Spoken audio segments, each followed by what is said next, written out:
नमस्कार, आप देख रहे हैं from academic to competitive English मेरे यानी संतोष राजपूत के साथ। और आज ग्रामर के एमसीक्यूज सीरीज का ये है पार्ट 3। तो आइए शुरू करते हैं आज का टॉपिक। पहला क्वेश्चन है, to face the music means. To face the music का मतलब बताना है। टू फेस द म्यूजिक का मतलब होता है दुखद परिस्थितियाँ। तो इसके 4 ऑप्शन में से पहला है ए प्लीजेंट सिचुएशन, दूसरा है अनप्लीजेंट सिचुएशन, तो यही वाला सही हो जाएगा बी नंबर। अगला क्वेश्चन है, a speech without previous thought और प्रिपरेशन। एक ऐसा भाषण जिसको बिना किसी पूर्व तैयारी के डिलीवर किया गया हो, दिया गया हो। और इसके ऑप्शन है मैडन speech, extempore, perfect speech, fast speech. तो मैडन स्पीच होती है फर्स्ट स्पीच को कहा जाता है, और एक्सटेम्पोर होता है जो बिना किसी पूर्व तैयारी के भाषण दिया जाता है। तो इसका सही जवाब होगा बी ऑप्शन। नेक्स्ट क्वेश्चन है, neither Mohan nor his brother are very tall. और चौथे ऑप्शन में नो एरर। तो यह नाइदर नॉर आइदर आर के साथ में जब 2 सब्जेक्ट जोड़े जाते हैं तो जो वर्ब के पास में सब्जेक्ट आता है उसी के अनुसार वर्ब का प्रयोग किया जाता है। यहाँ वर्ब के पास में लिखा है हिज ब्रदर, तो ब्रदर सिंगुलर नंबर में, तो फिर सी ऑप्शन में जो आर लिखा गया वहाँ आर नहीं होगा, वहाँ पर इज का प्रयोग किया जाएगा। नेक्स्ट क्वेश्चन है, innocent is the opposite of. Innocent किस चीज़ का अपोजिट है? इनोसेंट का मतलब होता है निर्दोष। और ऑप्शन है फॉल्स, गिल्टी, सॉबर और ऑनेस्ट। जिसमें गिल्टी माने दोषी होता है, यही इनोसेंट का अपोजिट है।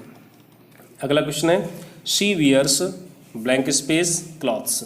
और इसके ऑप्शन है प्लेन, दूसरा भी प्लेन है, तीसरा प्लान पढ़ा जाएगा, और डी वाला प्लान होगा। तो इसमें किस टाइप का के कपड़े वो पहने होगी? तो कहा जाएगा वह सादे कपड़े पहनती, जिसके अनुसार प्लेन यानी PLAIN का प्रयोग किया जाता है। जो पहला लिखा प्लेन PLAN, ये वायुयान या रंदा होता है, जिसको कारपेंटर लोग लकड़ी को चिकना करने के लिए प्रयोग करते हैं, उसको प्लेन भी कहा जाता है। उसमें PLAIN नहीं होता है, PLANE वाली स्पेलिंग होती है, जिसको वायुयान भी कहते हैं। अगला क्वेश्चन है, India wants blank space in the world. और इसके ऑप्शन है पीस, दूसरा भी पीस पढ़ेंगे, तीसरा पीस्ड और चौथा पेस। सी ऑप्शन में जो पीस्ड लिखा है तो स्पेलिंग ही गलत है, ये तो ऑप्शन हो ही नहीं सकता है। बचे हमारे पास 3 ऑप्शन, जिसमें डी में लिखा है पेस, जिसका मतलब होता है गति, तो ये भी नहीं आएगा। और पहला जो ए ऑप्शन में लिखा है पीस, इसका मतलब टुकड़ा होता है, तो ये भी गलत है। तो सही जवाब यहाँ पर बी, यानी भारत विश्व में शांति चाहता है। तो बी माने मतलब बी वाले ऑप्शन का अर्थ होता है शांति। नेक्स्ट क्वेश्चन है, he said to me please lend me your pen. इसको इनडायरेक्ट स्पीच में बदलना है। तो इसके ऑप्शन देखते हैं, ही रिक्वेस्टेड, और रिक्वेस्टेड के बाद में जो रिपोर्टिंग वर्ब में ऑब्जेक्ट लिखा है मी, वो रिक्वेस्ट के बाद प्रयोग नहीं किया गया, इसलिए ए ऑप्शन यहाँ पर गलत हो गया है। बी ऑप्शन देखते हैं, ही रिक्वेस्टेड मी, और प्लीज हटा करके वर्ब को इन्फिनिटिव बनाते हैं, टू लेंड हो जाएगा। मी फर्स्ट पर्सन का, सब्जेक्ट अनुसार हिम आ गया है। योर सेकेंड पर्सन का, रिपोर्टिंग वर्ब के ऑब्जेक्ट अनुसार माई हो गया। और सही ऑप्शन इस प्रकार से होगा बी वाला। सी वाले पर ध्यान देने की कोई आवश्यकता ही नहीं है। नेक्स्ट क्वेश्चन है, he always writes blank space ink. जब भी कोई कार्य किसी तरल पदार्थ से किया जाता है तो प्रीपोजिशन हमेशा इन का प्रयोग किया जाता है, जो कि सी ऑप्शन में लिखा हुआ है। नेक्स्ट है, which word is wrong in spelling. यहाँ पर 4 शब्द लिखे हैं, उनमें से कोई एक शब्द जिसकी स्पेलिंग गलत है। यहाँ बी सी डी में जो शब्द लिखे गए वो तीनों स्पेलिंग सही लिखी हैं, लेकिन ए ऑप्शन में जो कंट्री लिखा है वो गलत है। उसकी सही स्पेलिंग होती है COUNTRY होता है, ई नहीं आता है। तो सही ऑप्शन यहाँ पर होगा ए वाला। अगला क्वेश्चन है, सी फिर blank space the school last year. Option है लीव्स, लीव्ड, लेफ्ट, लीविंग। जिसमें बी ऑप्शन लीव्ड लिखा है, ऐसा कोई शब्द ही नहीं होता है। तो बचे हमारे पास 3 ऑप्शन, लीव्स, लेफ्ट और लीविंग। इसमें हम सेंटेंस में देखते हैं लिखा है लास्ट ईयर। जब किसी वाक्य में लास्ट, स्टरडे या कोई बीता हुआ समय लिखा होता है तो ऐसे वाक्य हमेशा पास्ट इंडेफिनिट टेंस में होते हैं। पास्ट इंडेफिनिट टेंस में वर्ब की सेकेंड फॉर्म आती है, जो कि सी ऑप्शन में लिखी हुई है, लेफ्ट। अगला है, he is absent blank space office today. Absent के साथ में हमेशा प्रीपोजिशन फ्रॉम आती है, तो डी ऑप्शन में लिखा हुआ है। नेक्स्ट है, he is insisting blank space walking there. Insist के साथ हमेशा प्रीपोजिशन ऑन का प्रयोग किया जाता है, जो कि ए ऑप्शन में है। नेक्स्ट है, he is waiting blank space है द आंसर। वेट के साथ हमेशा प्रीपोजिशन फॉर का प्रयोग किया जाता है, तो फिर यहाँ पर सही जवाब होगा ए ऑप्शन। अगला है I would request you to see my cousin sister who has just return from Germany.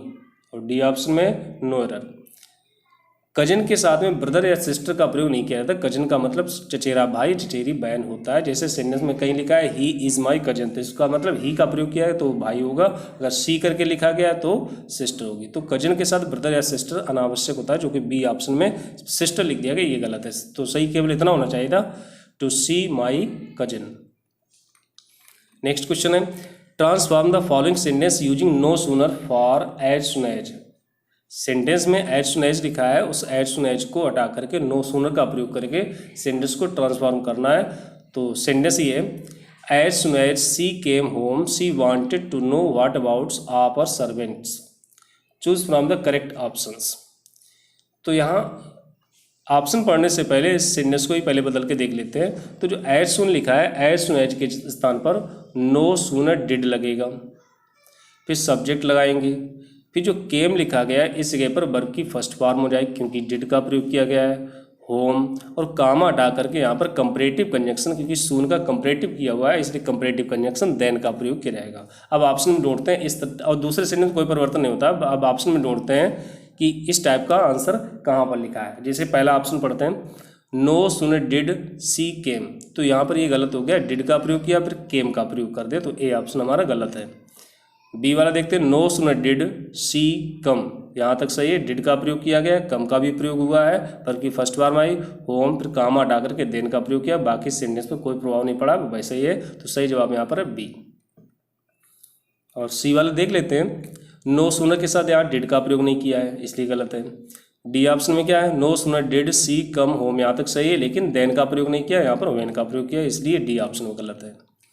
अगला क्वेश्चन है in changing the following direct speech into indirect speech what change is required in the verb eat. नीचे एक sentence लिखा गया I never eat fish he explained.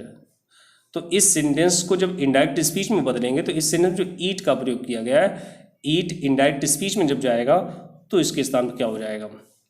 तो इसको अगर change करेंगे तो बनेगा he explained that, I first person का ही के अनुसार हो जाएगा, ही नेवर का नेवर ही रहेगा, और सेंटेंस प्रेजेंट इंडेफिनिट टेंस में लिखा तो पास्ट में टेंस हो जाएगा, पास्ट में टेंस में वर्ब की सेकंड फॉर्म आती है तो ईट की जगह पर एट का प्रयोग करेंगे, यानी हमारा सेंटेंस बनेगा he explained that he never ate fish.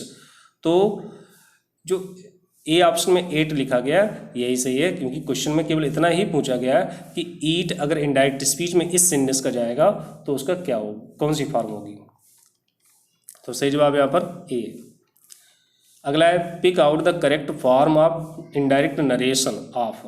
इस सेंटेंस का करेक्ट इनडायरेक्ट नरेशन को बताना है। सेंटेंस है I have bought a house he said, तो इसका इंडायरेक्ट बनाएंगे तो he said conjunction that, I को चेंज करेंगे हो जाएगा ही, टेंस बदलेंगे हैड बॉट ए हाउस, और सेंटेंस ऑप्शन देखते हैं he said that he had bought a house, तो ये सेंटेंस अभी इनडायरेक्ट में बताया था, तो सही ऑप्शन यहाँ पर ए में लिखा हुआ है। बी ऑप्शन भी देख लेते हैं he said that he has का प्रयोग कर दे इसलिए गलत है। सी ऑप्शन में क्या है he said that he bought a house, यहाँ पर टेंस का परिवर्तन सही से नहीं किया गया, और डी ऑप्शन में ही सेड दैट ही वुड का प्रयोग कर दिया इसलिए गलत है। अगला क्वेश्चन है which one is the correct form of passive voice novels interest me. इस सेंटेंस का पैसिव वॉइस बनाना है। तो पहला ऑप्शन देखते हैं novels are interested by, interested के साथ में प्रीपोजिशन बाई का प्रयोग नहीं होता है, इन का प्रयोग किया जाता है, इसलिए ए ऑप्शन गलत है। दूसरा देखते हैं I have interested in novels, sentence जो लिखा गया वो प्रेजेंट टेंस में है, और यहाँ बी ऑप्शन में लिख दिया आई हैव इंटरेस्ट करना पैसिव वॉइस था और सेंटेंस एक्टिव फॉर्म में ही बना रहा है इसलिए गलत है। सी ऑप्शन में लिखा I am interested in novels, तो इसका सही जवाब यही वाला होगा, क्योंकि नॉवेल्स इंटरेस्ट मी का जब पैसिव वॉइस करेंगे तो मी का सब्जेक्ट होगा आई, प्रेजेंट इंडेफिनिट टेंस का पैसिव वॉइस करेंगे तो नेक्स्ट टेंस की हेल्पिंग वर्ब आती एम हो जाएगी, और इंटरेस्ट का थर्ड फॉर्म इंटरेस्टेड होगा, और इंटरेस्ट के साथ में प्रीपोजिशन आती है इन, फिर नॉवेल्स को बाद में लिख देंगे I am interested in novels, तो सही जवाब यहाँ पर सी वाला है। नेक्स्ट है spot the correct form of the modals to fill in the blanks, और सेंटेंस है walk fast lest you blank space miss the train. Lest का अर्थ होता है कहीं ऐसा ना हो कि, और इसके साथ में मॉडल ऑक्सिलरी वर्ब सदैव शुड का प्रयोग किया जाता है, तो ये डी ऑप्शन सही है। अगला है fill in the blank with the certain conjunctions. एक निर्धारित कंजंक्शन इस सेंटेंस में प्रयोग करना है। सेंटेंस है something certainly fail in blank space I heard a splash. Splash का मतलब छपाक की आवाज़ होती है, ध्वनि सूचक शब्द है। तो एक पोर्शन यहाँ पर लिखा है समथिंग सर्टेनली फेल इन और दूसरा portion I heard a splash. तो बीच में आपको कंजंक्शन का प्रयोग करना है। कंजंक्शन है बट, एंड, फॉर और नन ऑफ दीज। सेंटेंस का हम हिंदी में अर्थ बता दे रहे हैं। कुछ निश्चय ही गिरा है क्योंकि अभी भी मैंने छपाक की आवाज़ सुनी। तो यहाँ पर बट तो आ ही नहीं सकता है, ऐसा नहीं कह सकते हैं कि लेकिन मैंने आवाज़ सुनी और मैंने आवाज़ सुनी, ये भी नहीं हो सकता है। फार का प्रयोग क्योंकि के अर्थ में भी किया जाता है, इसलिए सही जवाब यहाँ पर सी वाला फार का प्रयोग किया जाएगा। कंजंक्शन के रूप में फार आएगा। सिंस, फार, एज तीनों का मतलब क्योंकि या चूंकि होता है। अगला है choose the correct antonym of word philanthropist. Philanthropist का विलोम शब्द बताना है। ऑप्शन है misogamist, misogynist, misanthropist, none of these. जो मिसोगैमिस्ट होता है ये विवाह संस्कार से नफरत करने वाला होता है। मिसोजिनिस्ट स्त्रियों से नफरत करने वाला होता है। मिसेंथ्रोपिस्ट मानव जात से नफरत करने वाला होता है। तो ऊपर जो क्वेश्चन में लिखा है फिलेंथ्रोपिस्ट, इसका अपोजिट बताना। फिलेंथ्रोपिस्ट का मतलब होता है मानव जात से प्रेम करने वाला, तो इसका अपोजिट हो जाएगा मिसेंथ्रोपिस्ट, क्योंकि इसका मतलब मानव जात से नफरत करने वाला होता है। Complete the following sentence by using noun clause. इस सेंटेंस के साथ नाउन क्लॉज का प्रयोग करके सेंटेंस में जोड़ना है। सेंटेंस है द पुलिस मस्ट नो और ब्लैंक स्पेस। ऑप्शन है where he is living, where he was living, where he has been living, none of these. तो इसमें सही ऑप्शन होगा ए वाला where he is living. Police को जानना चाहिए कि वो कहाँ रह रहा है। अगला क्वेश्चन है विच सेंटेंस इज करेक्ट। नीचे 4 सेंटेंस लिखे हैं, इनमें कौन सा सेंटेंस सही लिखा है। पहला है I only eat when I am hungry. इस सेंटेंस का मतलब है मैं केवल खाता हूँ जब मैं भूखा होता हूँ। केवल खाता हूँ मतलब ये सेंटेंस अर्थ के अनुसार गलत निकल रहा है, यानी जब वो भूखा होता है तो कोई काम नहीं करता, केवल खाता है, इसलिए गलत है। बी ऑप्शन में I eat only when I am hungry. तो इस सेंटेंस में लिखा है मैं खाता हूँ केवल तब जब मैं भूखा होता हूँ, तो यही ऑप्शन सही होगा। और सी डी दोनों ऑप्शन गलत हैं, क्योंकि सी में लिखा I eat when I am only hungry, मैं खाता हूँ केवल जब मैं केवल भूखा होता हूँ। Only I eat when I am hungry ये भी गलत है, केवल मैं खाता हूँ जब मैं भूखा होता हूँ। अगला क्वेश्चन देखते हैं विच सेंटेंस करेक्ट। यहाँ पर कौन सा सेंटेंस सही है। यहाँ 3 सेंटेंस लिखे, तीनों सेंटेंस में अनलेस का प्रयोग किया गया है और अनलेस के साथ कंडीशनल रूल लागू होता है। अनलेस के साथ में सेंटेंस या तो प्रेजेंट इंडेफिनिट टेंस का होगा, पास्ट इंडेफिनिट टेंस का होगा। तो पहला सेंटेंस लिखा है unless it will rain the crops will be poor. तो यहाँ पर अनलेस के साथ में फ्यूचर टेंस आया है, इसलिए गलत है। दूसरा लिखा है unless he does not cut his expenses. तो अनलेस के साथ, अनलेस अपने आप में निगेटिव है, उसके साथ कभी निगेटिव शब्दों का प्रयोग नहीं किया जाता, इसलिए गलत है। C option unless he exercise regularly he will be weak. ये सही है, जब तक कि वह सही से व्यायाम नहीं करेगा वो कमजोर ही रहेगा। अगला क्वेश्चन है choose the best for order the 4 options in the following jumbled up sentence. यहाँ पर जम्बल्ड टाइप से कुछ ग्रुप ऑफ वर्ड्स लिखेंगे जो आगे पीछे कर देंगे। जैसे पहला है of their patience is the knowledge of mind. यहाँ पर 4 ऑप्शन है और इनको सही क्रम से हमें पहले यहीं पर लगा देना है ऑप्शन में, इसको बाद में ढूंढना है। तो इज द नॉलेज लिखा है, इज द नॉलेज तो बाद में ही आना चाहिए, क्योंकि ये इज वर्ब है, वर्ब के बाद में द नॉलेज उसका कंप्लीमेंट है। अब बचा हुआ ऑफ माइंड और पहले सेंटेंस में लिखा ऑफ देयर पैशंस, ये दोनों प्रीपोजिशन से जुड़े हुए, इसलिए ये सब्जेक्ट की जगह पर डायरेक्ट प्रयोग नहीं हो सकते हैं। तो सब्जेक्ट की जगह पर आएगा केवल द नॉलेज, जो कि हम ऑप्शन में देख सकते हैं ए और बी में, यानी सी डी ऑप्शन हमारे गलत हैं पहले से ही। अब 2 ऑप्शन बचे हमारे पास और इनमें डिसाइड करना कौन सा सही होगा। द नॉलेज ऑफ माइंड ये प्रयोग किया जाएगा मस्तिष्क का ज्ञान। अब बचा हुआ जोड़ देंगे नंबर 2 वाला ऑप्शन, यानी बी ऑप्शन हमारे से ये जा रहा है the knowledge of mind is the knowledge of their passion. जो क्रम हो रहा है 3 4 2 1, पहले तीसरा सेंटेंस फिर चौथा सेंटेंस और उसके बाद में दूसरा और पहला, यानी बी ऑप्शन वाला सही होगा। नेक्स्ट है fill in the blank with the correct preposition. Sentence लिखा है she said that she was feeling sick और ब्लैंक स्पेस है हार्ट, और सिक के साथ में प्रीपोजिशन ऑफ का प्रयोग किया जाता है, नंबर ए ऑप्शन में लिखा हुआ है। अगला क्वेश्चन है change the following into indirect statement and indicate the correct one. ये सेंटेंस लिखा है, इसको इनडायरेक्ट स्पीच में बदलना है। तो सेंटेंस है he said I came here yesterday, इसका इनडायरेक्ट स्पीच करना है। तो पहला देखते हैं, ही सेड दैट, यहाँ तक सही है, आई को चेंज कर दे ही हो गया, इसके बाद केम की जगह वेंट कर दिया इसलिए गलत हो गया है, वेंट नहीं होगा, कम का कम ही रहना चाहिए, क्योंकि वैसे भी पास्ट इंडेफिनिट टेंस में तो पास्ट परफेक्ट टेंस में जाना चाहिए था। बी ऑप्शन देखते हैं ही सेड दैट, यहाँ तक सही है, कंजक्शन दैट लगाने के बाद ही लिखा गया, ये भी सही है। फिर केम पास्ट इंडेफिनिट टेंस लिखा तो पास्ट परफेक्ट टेंस हो जाएगा, तो हैड कम का प्रयोग किया गया, देयर हेयर को देयर में चेंज किया और स्टार्ट का द प्रीवियस डे, तो सही जवाब यहाँ पर बी वाला है। और सी में देखते हैं कि लास्ट में स्टडी का ही प्रयोग रहने दिया इसलिए गलत हो गया है। और डी ऑप्शन में क्योंकि सेंटेंस स्टडी था फिर भी यहाँ पर इंक्वायर्ड का प्रयोग किया गया जो कि इंट्रोगेटिव में प्रयोग किया जाता है, इसलिए डी ऑप्शन गलत है। नेक्स्ट है fill in the blank with the appropriate word. Sentence है it has been a month since the holidays blank space, और ऑप्शन है begin, have begun, may begin, will begin. Since conjunction जब प्रयोग बीच में होता है तो सिंस का अर्थ होता है जब से, और सिंस से पहले वाला सेंटेंस जो प्रिंसिपल क्लॉज होती है वो आता है प्रेजेंट परफेक्ट टेंस में। सिंस के बाद में जो सेंटेंस होता है वो होता है पास्ट इंडेफिनिट टेंस में, और पास्ट इंडेफिनिट टेंस का होता है तो वर्ब की सेकेंड फॉर्म आती है जो कि ए ऑप्शन में लिखा है बिगिन। अगला क्वेश्चन है supply the right form of the verb in the blank space. Blank space में वर्ब की सही फॉर्म आपको भरनी है। सेंटेंस है he has blank space awake in bed for hours, और ऑप्शन है लेड, लैन, ले, लेंग।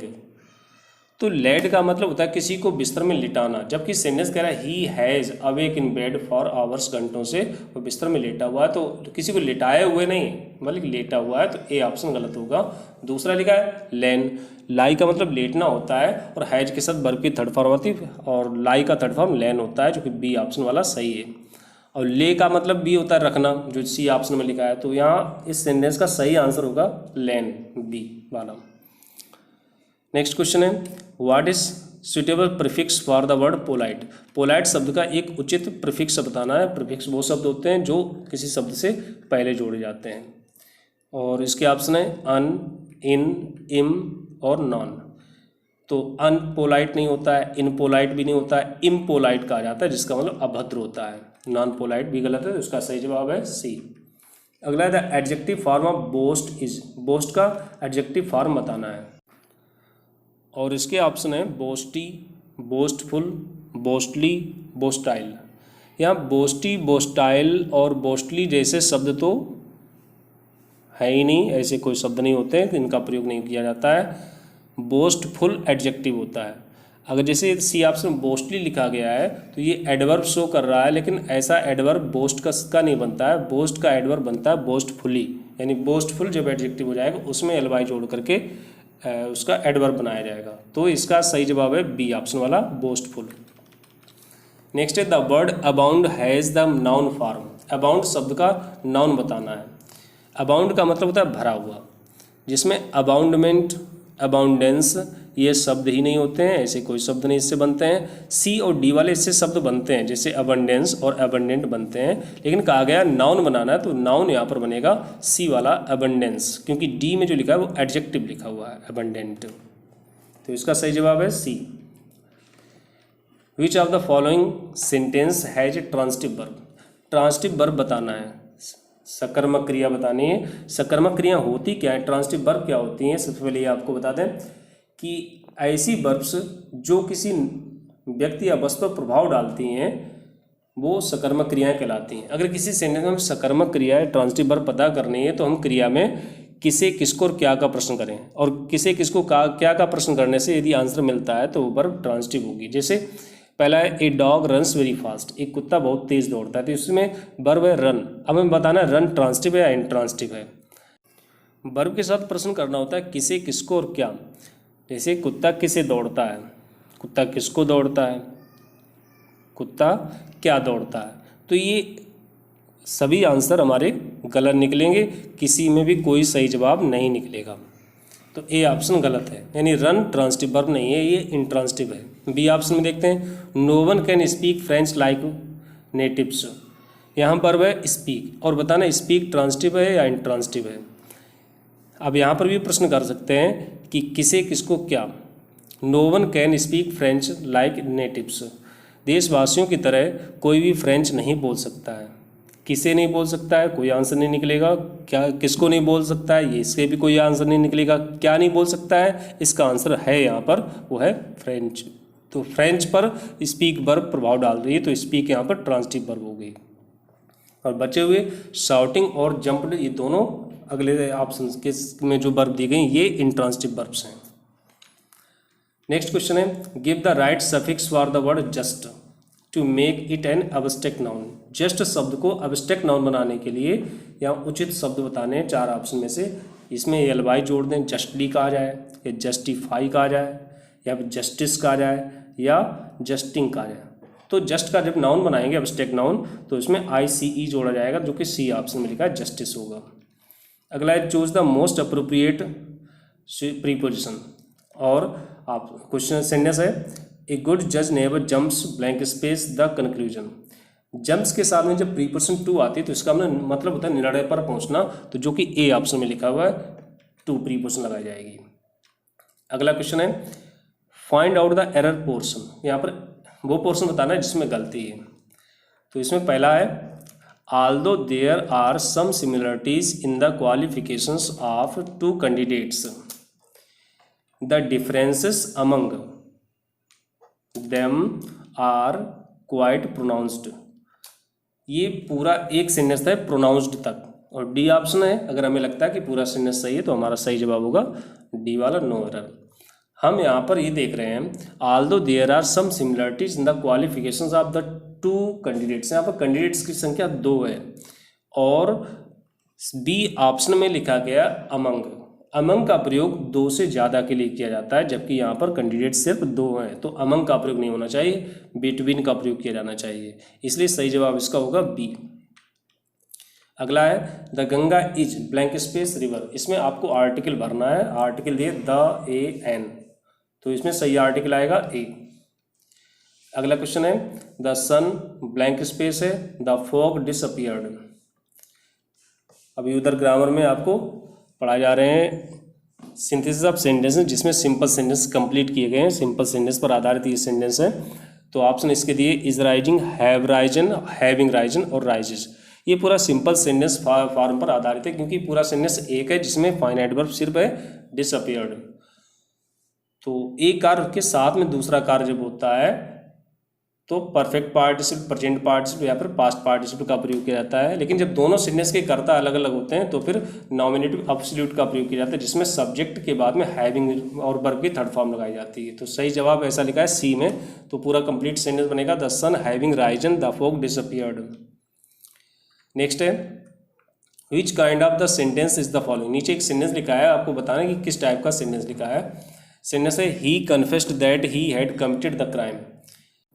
और उसके ऑप्शन है कॉम्प्लेक्स, कंपाउंड, सिंपल और नन।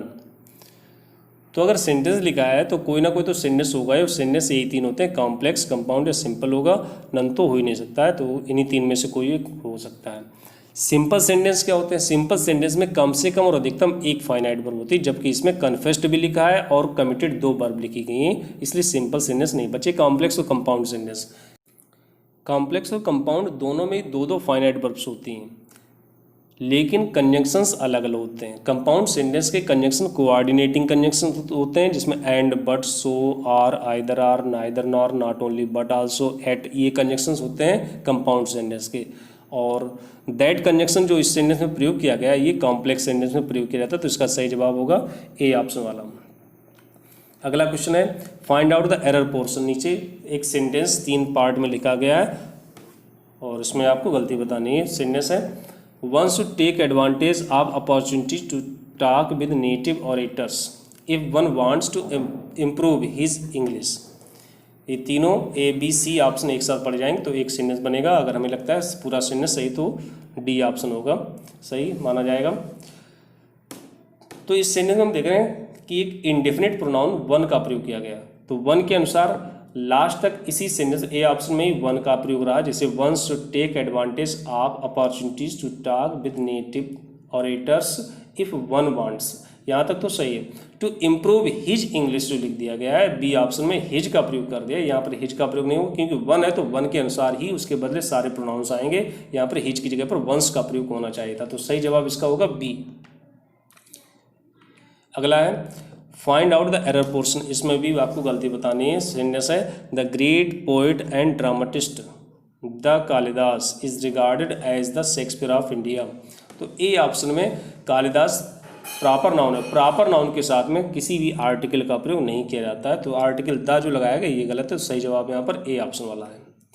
अगला क्वेश्चन है चूज द अप्रोप्रिएट प्रीपोजिशन। नीचे सेंटेंस लिखा है उसके लिए उचित प्रीपोजिशन आपको बतानी है।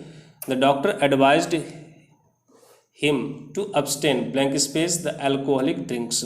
अब्सटेन के साथ में हमेशा प्रीपोजिशन फ्रॉम आता है। नेक्स्ट है fill in the blank with the suitable conjunction. Sentence है though he is suffering much pain और blank space he does not complain.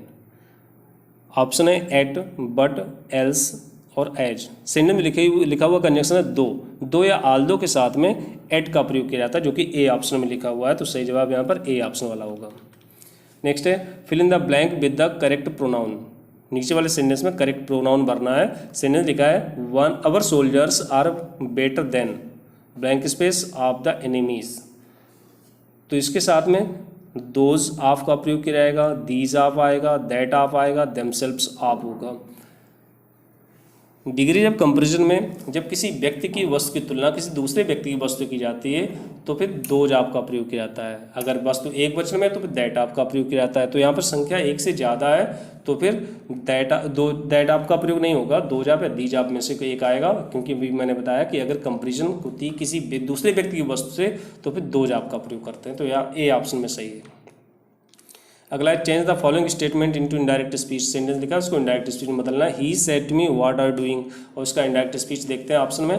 A option he said to me, इसलिए गलत हो गया क्योंकि सेंटेंस हमारा इंट्रोगेटिव, यहाँ पर साइड का साइड रहने दिया। इसी प्रकार से बी में भी सेड ही लिखा हुआ है, तो ये दोनों ऑप्शन हमारे गलत हैं। सी ऑप्शन देखते हैं ही आस्क्ड मी, सही है। कंजंक्शन व्हाट होना चाहिए था, ये भी सही है। यूज सेकेंड पर्सन जो लिखा है रिपोर्टिंग वर्ब के ऑब्जेक्ट अनुसार होना चाहिए आई, ये भी सही है। फिर टेंस बदलेंगे तो वाज हो जाएगा डूइंग, इस तरह से ये सही है। और डी ऑप्शन में जो लिखा है he asked me what he was doing, तो ही व्हाट के बाद जो ही का प्रयोग किया गया ये गलत है। यहाँ पर ही नहीं आना चाहिए क्योंकि सेंटेंस में जो यू लिखा है यू सेकेंड पर्सन का है और सेकेंड पर्सन ऑब्जेक्ट अनुसार चेंज किए जाते हैं, ना कि सब्जेक्ट अनुसार, इसलिए डी ऑप्शन इसका गलत है। Next find out the error portion. Every one of us should do our duty to the country, और D option no error. Every one, each one, any one, of के साथ में जो भी नाउन प्रोनाउन आते हैं वो चाहे जिस पर्सन को, चाहे फर्स्ट पर्सन को, या सेकेंड पर्सन या थर्ड पर्सन, लेकिन इनके साथ में जो पजेसिव प्रोनाउन आता है वो थर्ड पर्सन का मैस्कुलिन जेंडर का प्रयोग किया जाता है, जो कि बी ऑप्शन में अवर का प्रयोग कर दिया गया। यानी ये पूरा सेंटेंस हमारा ऐसा सही होना चाहिए every one of us should do his duty to the country. तो जहाँ अवर लिखा है अवर की जगह पर हिज का प्रयोग होना चाहिए, तो बी ऑप्शन इसका सही है।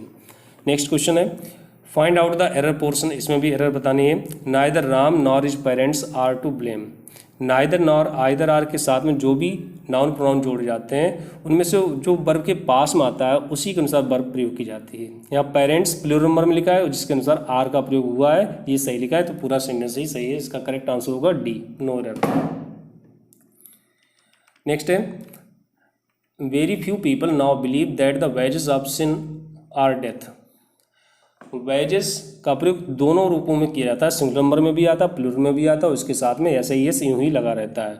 अगर व्यक्तियों की मजदूरी की बात कर रहे होंगे तो इसके साथ में आर का प्रयोग किया जाएगा, लेकिन यहाँ पर वेजेस ऑफ सिन, पाप की कमाई, जो कि अब्स्ट्रैक्ट नाउन में सिंगल नंबर का प्रयोग हो, सिंगल नंबर के रूप में प्रयोग हो रहा है, इसलिए आर की जगह पर इज का प्रयोग किया जाना चाहिए।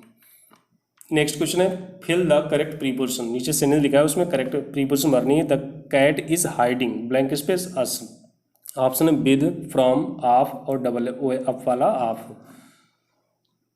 तो कैट है, बिल्ली एक जानवर है जो हमसे दूर होगा, तो दूर की वजह से यहाँ पर प्रीपोजिशन फ्रॉम का प्रयोग करना चाहिए। ऐसा नहीं होगा कि बिल्ली हमारे साथ छिपी हुई है। ए ऑप्शन में विद वाला गलत है, फ्रॉम प्रीपोजिशन लगेगी। अगला है fill in the blank the correct tense verb. नीचे एक सेंटेंस दिखा है, उसमें करेक्ट टेंस आपको भरना है। I waited for my friend until he blank space full stop. और ऑप्शन है हैड कम, विल कम, केम और कम्स। अंटिल के से पहले जो पोर्शन लिखा है वो पास्ट टेंस में, तो अंटिल के बाद भी पास्ट टेंस का ही वाक्य आएगा। जो केम लिखा गया सी ऑप्शन में, यही वाला सही है। तो ये था आज का MCQ सीरीज। धन्यवाद। Subscribe and press the bell icon on the YouTube app to never miss an update.